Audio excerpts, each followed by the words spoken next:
Bienvenue dans Happy Coaching. On est le 1er janvier 2025 et certainement que la majorité d'entre vous, vous avez pris des résolutions, vous avez fait votre bilan de l'année 2024 et vous avez des objectifs, des rêves, des intentions pour 2025. Je voudrais juste vous faire réfléchir aujourd'hui sur une chose qui peut faire la différence par rapport à ce que vous avez vécu les années précédentes.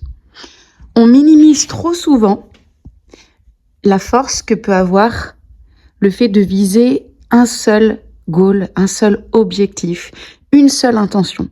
Parce qu'on a l'impression que c'est trop petit, que c'est pas suffisant et que de toute façon, il y a tellement de choses, de sujets, de domaines dans notre vie à renforcer, à améliorer, des habitudes à mettre en place, qu'on a tendance à se dire ouais, mais si je change juste cette habitude-là ou si je vise seulement cet objectif-ci, à côté, j'ai ma relation avec mon conjoint, j'ai mes enfants, j'ai ma famille, j'ai ma carrière, j'ai telle et telle chose, ma santé, le sport, mais oui, mais mon alimentation, comment je vais faire? Ce que je vais vous dire relève du bon sens et je sais que vous êtes en mesure de le comprendre.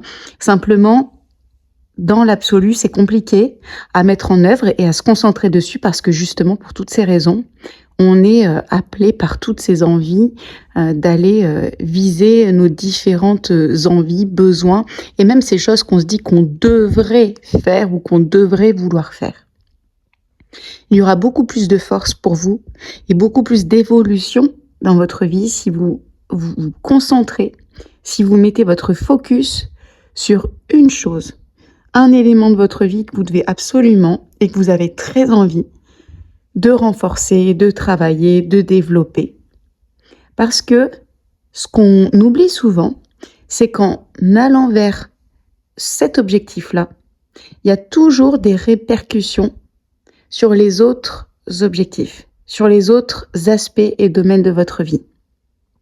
Si par exemple, comme beaucoup ici qui me suivent dans ma communauté, vous êtes un entrepreneur et que en 2025, vous avez envie enfin que votre entreprise soit à la hauteur de tout le travail que vous effectuez et donc que vous avez besoin de miser sur le développement financier, les finances de votre entreprise et par voie de conséquence, bien sûr, votre capacité à vous d'avoir les moyens financiers pour vivre correctement de votre activité. Et je sais qu'aujourd'hui, il y a énormément d'entrepreneurs qui sont en difficulté sur ces points-là parce que beaucoup de gens veulent être entrepreneurs et on n'a pas forcément les clés de l'entrepreneuriat.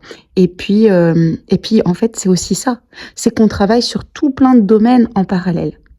Admettons que cette année, votre focus soit sur cette année, je mets le focus sur les finances de mon entreprise. Eh bien, oui, la pensée immédiate, ça peut être ouais, mais je vais oublier de développer mes compétences, puis il faudrait que je me forme dans tel domaine, et puis à côté de ça, comme je vous disais, les autres exemples, la relation avec ma famille, et telle chose, plongez-vous et prenez les choses différemment. Imaginez que dans 3 mois, 6 mois, les finances de votre entreprise aient pris des proportions complètement différentes, justement parce que vous savez où mettre le focus, parce que vous savez comment le faire, parce que vous avez appris à mieux vous connaître et à savoir comment, pour vous, ça fonctionne pour trouver des clients. Et vos finances évoluent très positivement. Plongez-vous là-dedans juste, d'accord? Imaginez-vous maintenant dans cette même situation, dans votre relation avec votre conjoint, dans la relation avec vos enfants, en étant plus serein, par exemple sur le plan financier, dans la liberté que vous pouvez vous donner aussi pour donner du temps à ce qui est important sur vos autres tâches et les choses que vous avez d'importantes dans votre vie. Et vous comprenez ici ce que je vous dis?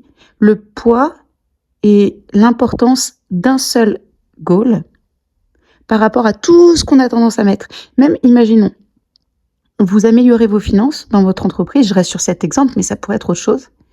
Comment vous allez vous sentir aussi en termes d'énergie?